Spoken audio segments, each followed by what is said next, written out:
Yo, Joe!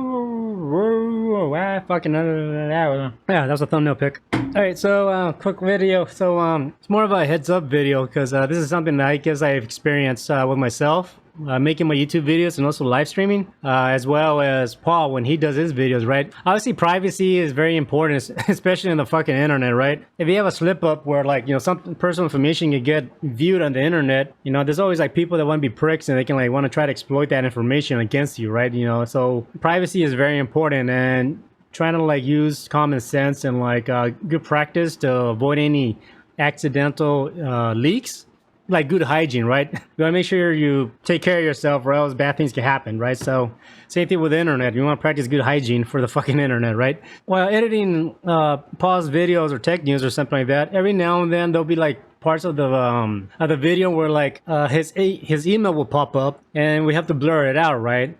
Or I completely miss it and then he has it blurred out and when he does like the final render, right? It's happened with me as well when I'm like trying to do my tutorials. Depending on the website, your email will pop up asking you to log in, right? And like that, obviously those emails you want to keep private as well as any other information, right? So basically what I'm trying to explain to you here is that what websites cause that to happen, to show your email, and what you can do to avoid it, right? So let's get into it. All right, so I got my Google, right? And I'm logged into my main Google accounts, right? When I make my videos or tutorials, or say like Paul's making his like tech news stuff and he's using screen capture to like, you know, talk about a certain product, he brings up Newegg a lot, right? So let me type in Newegg, and if I click on Newegg around this area, obviously I'm gonna blur it out, but around this section, you know, your emails are gonna pop out saying if you want to log into Newegg, you can use these emails, right?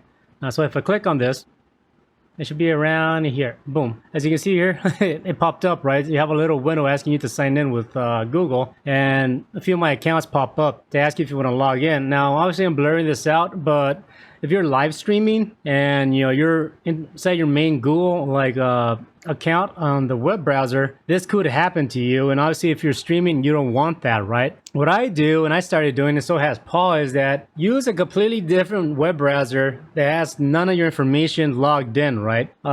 Google Chrome, obviously, to have access to say like your YouTube and all that shit, you have to log in to your Google account. So obviously your information is there, right? So when I'm making my tutorials, or when Paul starts making his tutorials, we use a completely different web browser. For example, let's say Firefox. So now if I, in this case, if I type in Newegg and if I go to like the web browser, there's no information added to it. So it's not like, you know, I cannot suggest anything. So there's be like no accidental like pop-ups of what my email is, right? So if I'm like doing a tutorial, making videos, you know, doing a live stream, but me using a web browser that has no information on mine whatsoever, then, you know, you can avoid those little accidents, right? And that's something I started doing as well as Paul, right? Yeah, that's basically it. Kind of like a little warning. If you're going to use like a web browser, make sure you use an account that doesn't have your information whatsoever, right?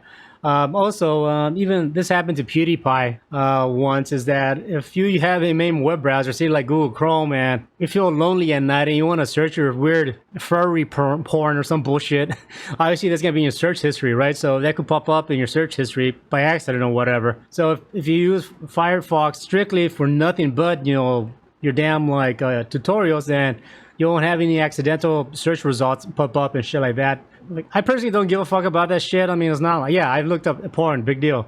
Little things like that you just want to be careful with, right? So yeah, use a web browser that you don't use, that doesn't have any of your personal information, you know, that you don't search bullshit on. Try to use that web browser when strictly for when you're doing your tutorials or when you're like live streaming, right? Just be safe. So anyways, that's all I have to say.